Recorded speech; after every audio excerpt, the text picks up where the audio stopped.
Was Pokemon ever this hard? Hell no.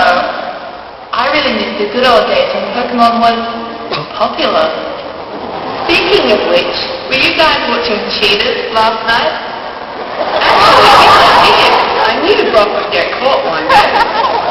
That catfight between Nurse Joy and Officer Jenny was hilarious.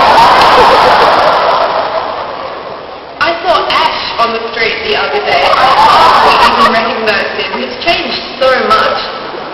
Well, I've heard he started up Ash's Smoky Playhouse in King's Cross.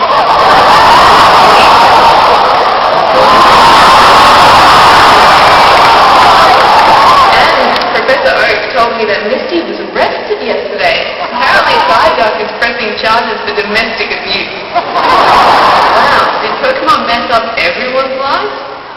No. Didn't you get the invite? Butch and James are getting married next month.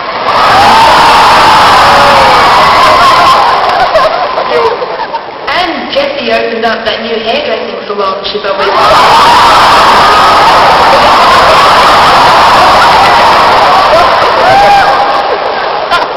What about Gary? I haven't heard from him in a while.